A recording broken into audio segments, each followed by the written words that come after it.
Is it working? So, why is there an X? There's the lights. There's the lights. Okay, so in count off in groups of 2. So 1, 2, 1. 2, 1. okay, so group number 1s go number 1s and number 2s go number 2s. Oh no. Find your 1 and find your Find 2. your 1s and find your 2s. Oh my gosh, is this segregation? No, it's not. Oh my gosh, is this segregation? Oh, by the way. Are you 1 or 2? Pick any one. Yeah. I should be 2. I'm a picture. Oh, sorry. Sorry. Okay. Okay. So in your groups, In your own personal group. in your own personal groups, you can sit down for this one, but discuss what comes to mind when you think of the Filipino story. And introduce yourself, please. And introduce yourselves to And you can say one good fact about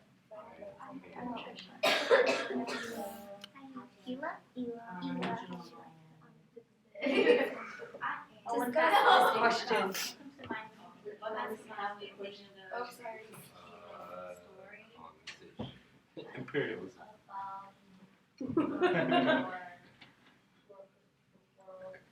Yeah. Yeah, Spaniards. That's like the first thing that comes in. Yeah, like how they expect like imperialism and now they expect us to live. Yeah, like colonization. So, we we learned learned our our whole whole lives. Yeah. Colonization. And how they were like What else? savages. What else? No, not underdogs. Bamboo sticks. Question. We think we're like Yeah. Civilized. Civilized. Civilized. Yeah. Like as in like Or no, like not like the story of how like it became. Yeah. You're like it's like the whole bamboo stick and the. That's what I think. Now you guys don't know that story? Yeah. What is that?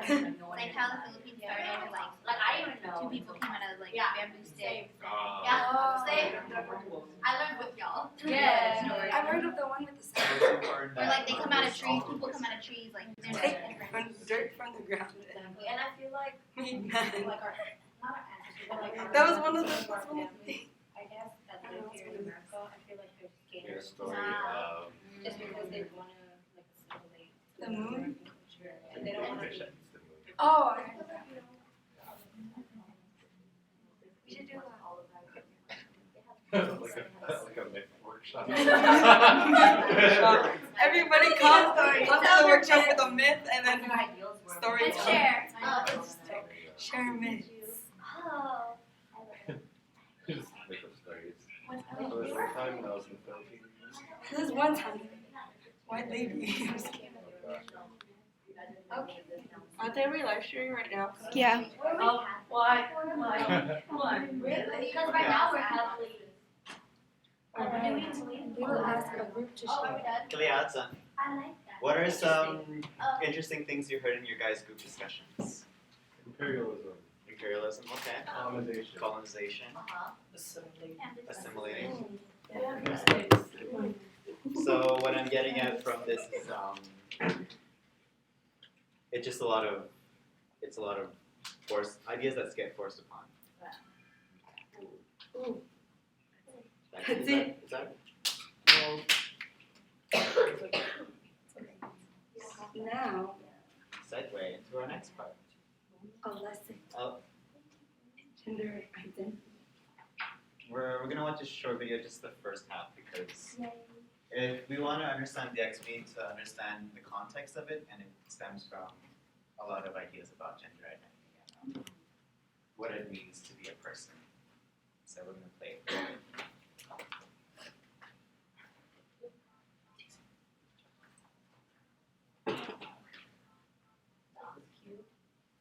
Oh, here it is. Okay, what is it? First off, let's look at the difference between gender and sex. Your sex is determined by a variety of factors such as chromosomes, hormones, genitalia, and reproductive organs. I'm sorry. For example, male, female, and intersex.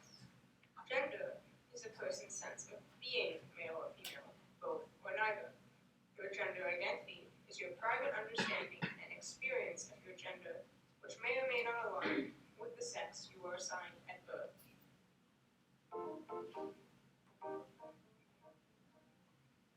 Non-binary identity is a catch-all category for those whose gender falls outside of the gender binary of man and woman alone.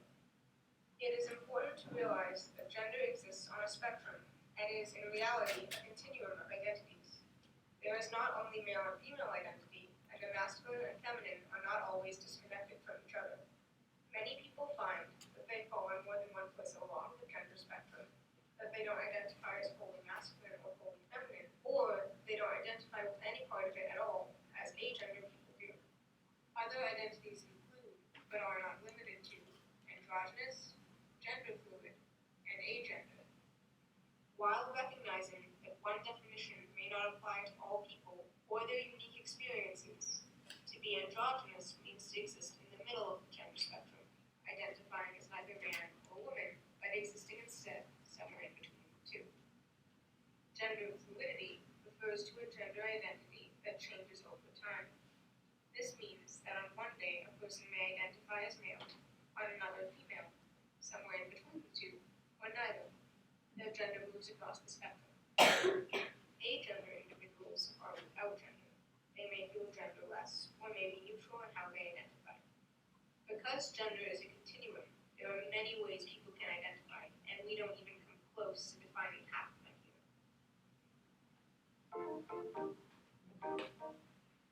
Okay. So,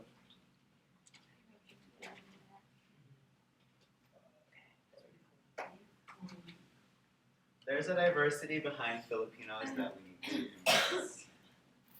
When we think of gender, we can view it as like a gingerbread man. That there's an identity, which is the person's internal parts and what they view gender as. It's like, do I identify personally as a man? Do I identify as a woman?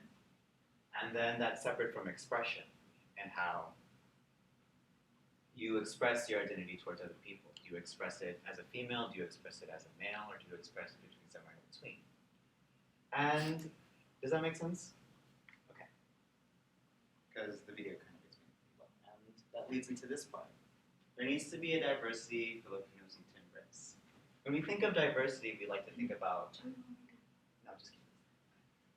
We think about different types of ethnicities and different types of races. But when we think about diversity, do we also think about diversity in sexual orientation? Do we think about diversity when it comes to gender identity or gender expression? And that's where the X comes in. Because traditionally, when we say things like Filipino or Filipina, the O tends to identify with people who identify solely as male or express male tendencies. And when we say Filipina, we tend to associate that with people who are identifying as female or who express female tendencies. But what about the people who identify as androgynous? What about the people who identify as genderqueer or gender fluid? Where do they fit when the only two words to describe them we have are either Filipino or Filipina? And that's why we have the X. Because we need to diversity of sexuality. So what's the history and the context behind X? Some background. When we look at pre-colonial Philippines, a lot of faith healers, were gender fluid or identified as transvestites. They didn't necessarily identify as wholly male or wholly female. They were able to switch between being male or female across. They were basically gender fluid. They didn't really express themselves. One day they could be female, one day they could be male. That has to do a lot with like religion and spiritual healing, such as I love pronouncing this correctly. Albino. And they were respected community spiritual leaders. They were considered top of the community, and people looked to them for guidance in terms of personal issues or spiritual issues. But until colonization came, the Spanish introduced ideas of gender with words such as lolo or lola, tuya or ate. This totally rearranged the language and enforced these words that didn't allow them to express gender fluidity. And when you look at Filipino culture, it's entirely oral. Words and traditions and concepts are passed down from generation to generation. There's no system of writing. But when the Spanish introduced their system of writing, some of those words got lost. These words that really express gender fluidity and transvestitism and being able to go across the spectrum of gender. And then when you have the Americans come in, they really enforce their ideas of masculinity and femininity and what it means to be a woman, what it means to be a man. So you have this entire history of gender fluidity that gets lost because it's not recorded. And because of all of these colonial sums and what it means to be these certain types of people. So a closer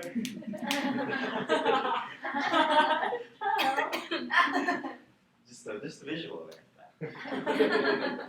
I wanted to lighten up the mood because it can get pretty serious sometimes.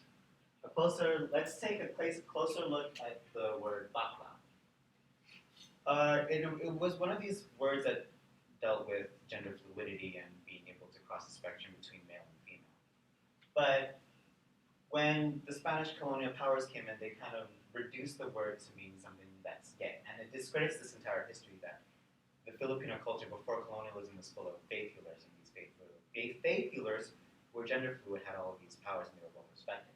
And the words that were used to describe them were used to, as monikers for them, were transformed to mean things like howdy or confused. So this entire history of strength and power and healing in our community gets lost because of the colonial powers.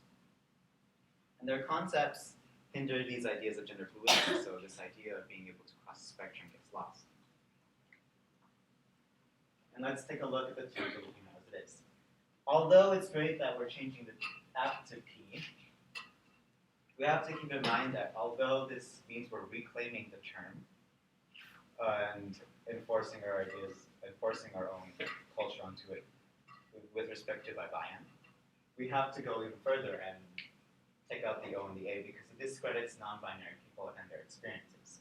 If we don't include their gender into their experiences and their narratives into what it means to be Filipino, doesn't that make us look like we're the oppressors? Doesn't that make us look like we're discrediting their history? And if we really want to reclaim our identity as Filipinos and what it means to be Filipino in our community, we need to respect that transgender identities, Filipino transgenders exist. Filipinos who are non-binary exist. Filipinos who are transvestites exist. Next slide. How important is the X? Alright, so, sorry. I'm going to talk about how important the X is. So, our community must accommodate to the narratives of Filipinos that are of non-binary and other genders. So, with this, we have to share their story and create their personal narratives in our Filipinx history. So that includes, like, when we talk about Larry Itliong and our heroes, we should talk about the people that have gotten there, that are of different genders and different sexual orientation too, because that's also their history. People that are Filipino and that do recognize themselves as this kind of gender, their story should be heard as much as our story is being brought out in history. So. And it's also important too because it calls back to the history of faith healers. If we really want to respect the fact that within our own history we have faith healers who were gender fluid, we should be able to respect that by respecting people who are gender fluid today. And the only way we can do that is if we can have these conversations, and the only way we can have these conversations is straight up putting the X in Filipino, Filipinx. And it creates a dialogue within our community, and we get to discuss these ideas of gender fluidity and what it means to be a female, what it means to be a male, or what it means to exist somewhere within the spectrum. And we really want to be able to expand our community to include everyone, and we want to be able to heal while also including. Does that make sense? And really call back out to this history and make sure we're not setting up this double standard. So yeah, we need to respect gender diversity. So this is a quote by Gina Rosario, which is like, trans people are visible culturally, but not politically recognized. Culture and policy have to be aligned, but certainly I know the power in humanizing the story, and we do that by telling stories. So like I said before, tell we should be more fluent in saying and telling every person's narrative. And one of the things I want to bring up is that how can we ourselves call ourselves an organization and being inclusive of everyone, diversity and all, if we can't do so by presenting other narratives. So this, in a way, having that X, Filipinx, in our name, makes it so we're inclusive to everyone, and inclusive is very important because we stand for camaraderie and stuff like that. We do all these things, and we really don't want to be called hypocrites in a way that we just have Filipino in our name. All right, next. In a practical sense, we must take initiative to include the narratives by line the X. It's an issue of appreciation for diversity within our Filipinx community. So allows for not only people of different races to come to our organization, but also different gender, different orientations. As you see, we are very multicultural. PASA is very multicultural, but we want to stand for something that is inclusive of what our 5 pillars stand for. So that's why we have. We're gonna move on to Gina Rosarios. No, we're gonna go on to discussion. Oh, okay, discussion. So, any thoughts or any questions before we move on to the? Any questions? It's a lot, but should be proud about our history and past. So, Any comments, questions? questions, concerns? I think it was just like really shocking to hear like it was the Spanish right that like kind of twisted our words. I don't know, it was like really like sad to hear that. Cause like I thought it was just like normal words of like really set in stone like through all of Filipino history, and now they just seem like those like kind of switched like kind of twisted by the Spaniards. I don't know. It just kind of like lights a fire and makes me think about it more. It's kind of crazy. Because when we look at the history of colonialism in the Philippines, we have to consider the fact that the Spanish came into the Philippines and they were expecting to just stay there and not really, move out.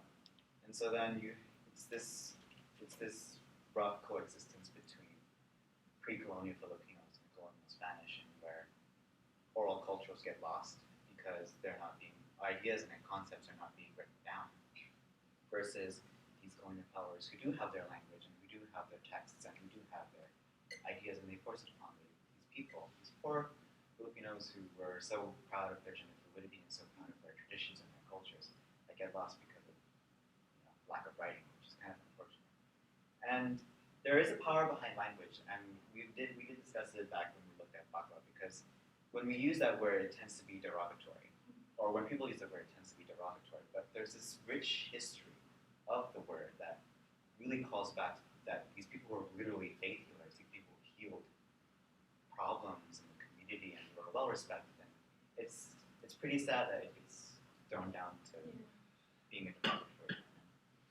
With X, it's our way of reclaiming what it means to be Filipino. It's our way of reclaiming what it means to have this identity and what it means to have our narrative and what it means to go out there and say we're including everyone into our story. We're not leaving anyone out.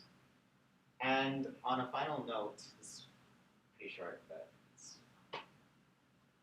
this is a video by Gina Rosarios. When we presented her earlier, she was a transvestite, right? She is a transvestite model who was born in the Philippines, and then she entered beauty pageants, and she was able to do a TED Talk, and now she's a model in New York. And if we don't include the X in Filipino, we're technically, discrediting her story. We're discrediting her narrative. And when we think of Filipino, and when we want to really introduce our history to the rest of the world, we have to include her narrative as well. We have to include gender fluid narratives. We have to include gender fluid history. We have to include all of this fun stuff that got lost, unfortunately, through colonialism. A lot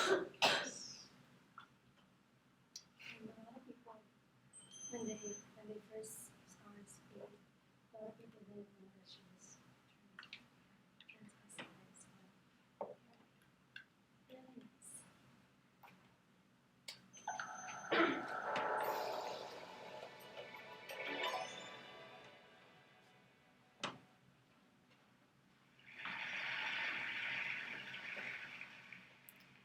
The world makes you something that you're not, but you know inside what you are.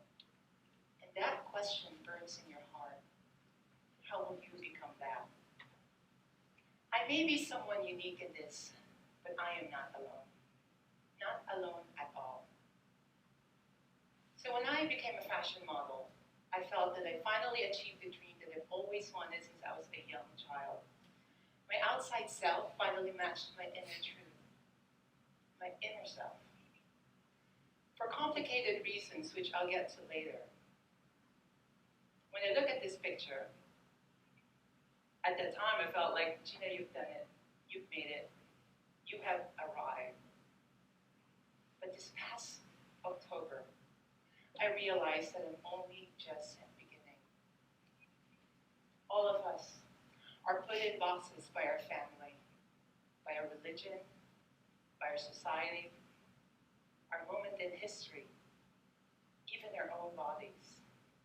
Some people have the courage to break free, not to accept the limitations imposed by the color of their skin or by the beliefs by those that surround them. Those people are always the threat to the status quo, to what is considered acceptable. In my case, for the last 9 years, some of my neighbors, some of my friends, colleagues, even my agent did not know about my history. I think in mystery, this is called a reveal. Here is mine. I was assigned boy at birth, based on the appearance of my genitalia. I remember when I was 5 years old in the Philippines, walking around our house, I would always wear this t-shirt in my head. And my mom asked me, how come you always wear that t-shirt in your head? I said, Mom, this is my hair, I'm a girl. And you then have to self-identify.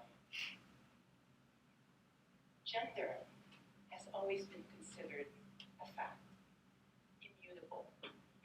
What we now know is actually more fluid, complex, and mysterious.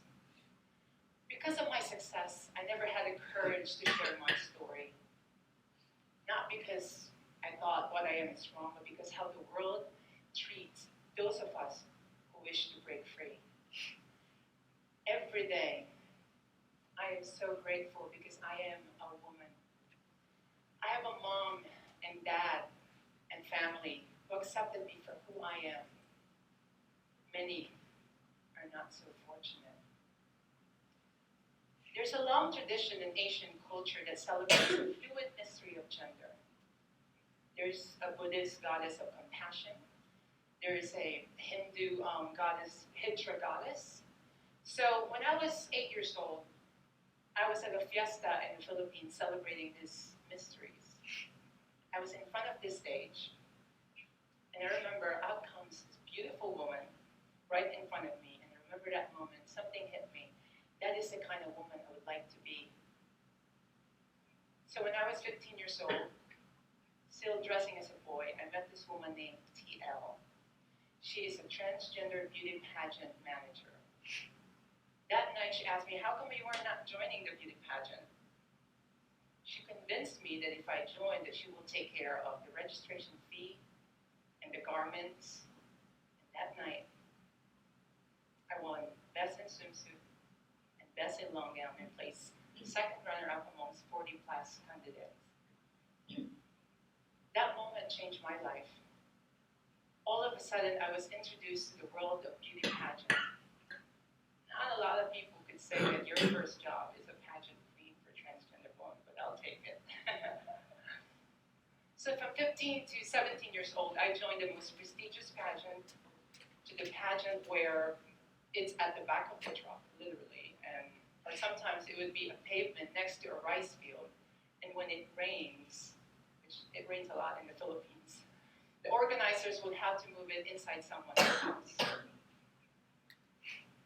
I also experienced the goodness of strangers, especially when we would travel in remote province in the Philippines.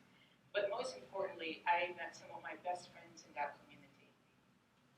In 2001, my mom, who had moved to San Francisco, called me and told me that my green card petition came through, that I could now move to the United States.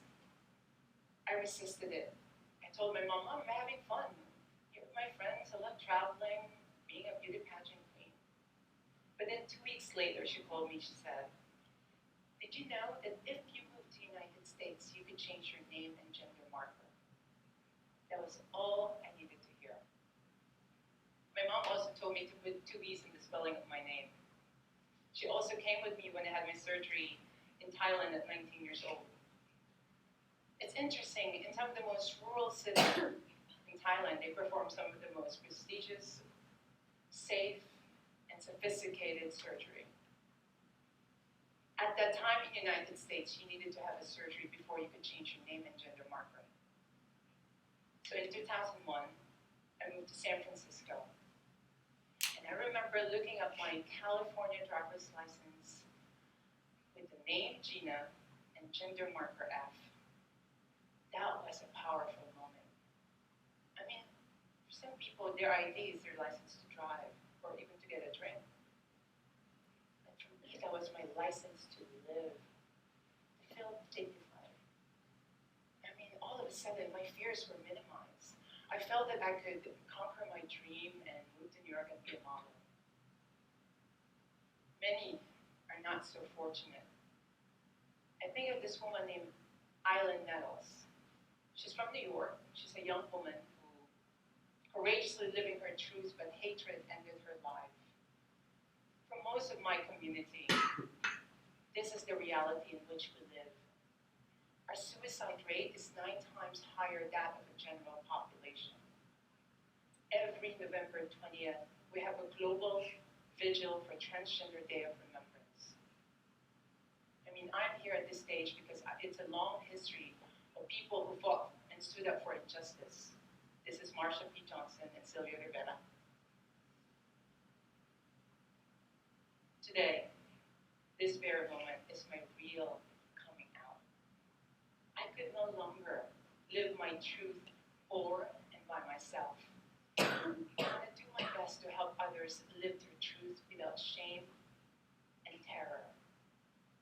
I am here, exposed, so that one day there will never be a need for November 20th vigil. My deepest truth allowed me to accept who I am. Will you? Thank you very much.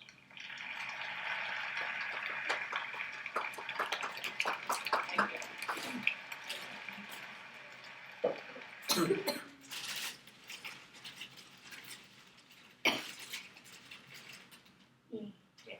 That's about it.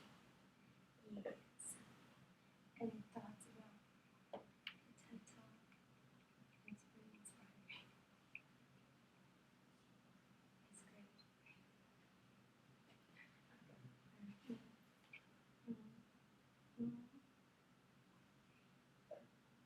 Well, I think it was like great when like she said like when she was able to make like herself and like how she got approval for her mom saying like, oh, you can change your gender, you can change your name. Just hear like approval from their parents. I don't know, it must just be like very like relieving. Is that the right word? Yeah. Because you know, I know a lot of parents they don't know. So they don't really accept their children for who they are. And it just kind of sucks as well. Just like hearing her story, if that's the right pronoun she uses, you know, it's just very inspiring as you said. With the inclusion of their stories into our narrative, it allows our community to heal. It allows our community to reflect upon what needs to be done and how we can apply it in our lives. With all of Gino Usera's history and all of the history of the faith healers. That's why we put the X. We can remember them and we can include them into our narrative, into our experience, into our community lives. We're coming.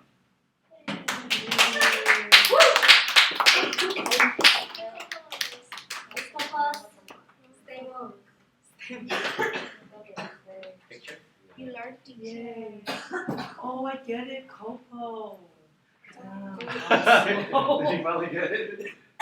I'll take it. Here, I'll take it. And I know, I got it. I think Picture of the bookshop. we bring it together. we have to take a picture of everyone, all the attendees. Everyone. Everybody come, Everyone take a picture. come. I can take it. No, We're an attendee. Timer. X. Timer. Timer. So why is there? Why is there? You're the why one. is there? When you woke up and asked me why is there next, tell them I wanted to go to the workshop. When you woke up, Wait. Sure. You're at PASA now, Asia. Oh. Oh, You just.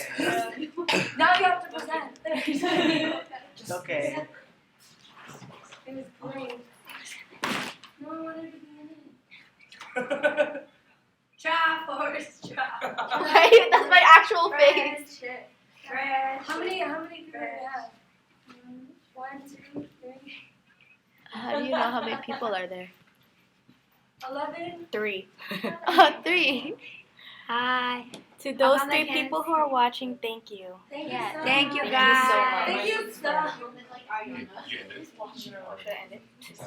Or, Bye. Bye.